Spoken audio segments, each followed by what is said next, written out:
You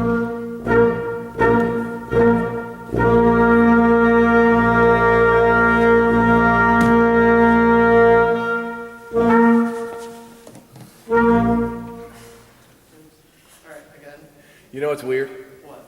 And this is so great. Guys, this is my, boy, what, like 22nd semester of teaching undergraduate conducting. Like, geez, I'm getting old. It's just not my beard is proving it every day, but then I think about things and it gets doubled down too. So this is my 11th year of teaching undergraduate conducting classes, and so this is 22nd semester. And so there's sort of like archetypes. You know, like I want to start a little cartoon comic strip or something like that, but I would be afraid it would hurt somebody's feelings. I wouldn't want to hurt anybody's feelings, but there's archetypes of this thing. And you know when you finally looked like yourself, a nice person, when you messed up. Watch your video, man. You look like a army officer until you made the mistake, and then your personality came out. Then you smiled, and everybody would so much rather play for this guy than that first guy that came out. I mean, you looked scary in the beginning. Is that because you were trying to be intimidating? Maybe. No. And tell the truth. Just trying to look like I was confident. Trying to look like the maestro? Yeah. All right. Well, we got that. That's a long talk we don't have time for. How about let me go back to the beginning?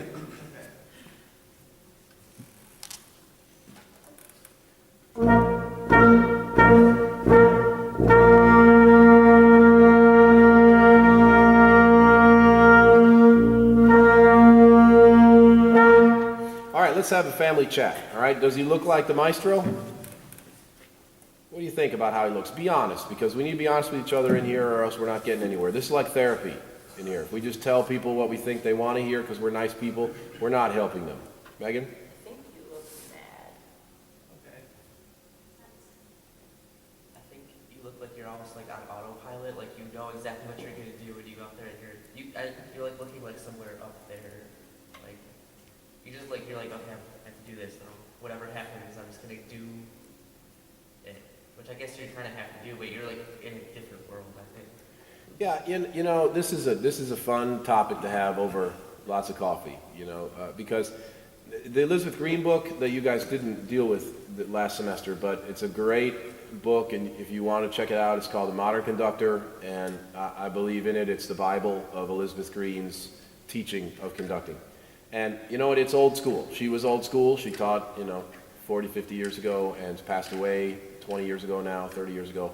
There is a passage in the book that we used to just kind of crack up about where she actually tells you, do not smile at the musicians. It's inappropriate. And gives them too much of a comfortable feeling in rehearsal. It's just like, wow.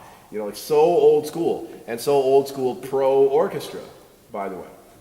So maybe there was a time when you could do that in a professional orchestra, and Leopold Stokowski was like scaring people to death. So that was the way that you needed to run things. But I'm not even buying that even when that was the case, that's the way to deal with a junior high orchestra or high school orchestra. I don't know that kids were ever that way. Now, I wasn't alive, so maybe I'm wrong, and I'm just guessing. But I can tell you that right now, you can't even do that in a professional orchestra. That model is dead. If people don't feel like you're empathetic, that if you're friendly, that if you're caring, there is no different now in leading a professional orchestra than there is that inspired that old saying, right? You've heard this one, students don't care what you know until they know that you care. Wow, you guys haven't heard this one. I'm dropping the old school profundity on you. Yeah, it's a cute little one. It's a cute little rhymer, right? Students don't care what you know until they know that you care.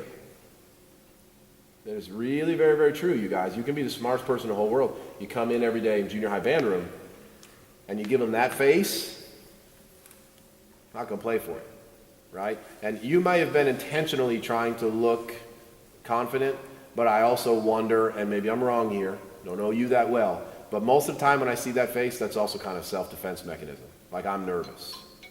I'm nervous, so I'm going to show this confidence to cover the fact that, I hope my baton isn't bouncing when I bring it up to the preparatory position in the scary hand thing, right? The 30-second version of an hour-long story that is actual truth, you guys. A friend of mine's director of bands at Florida International University right now.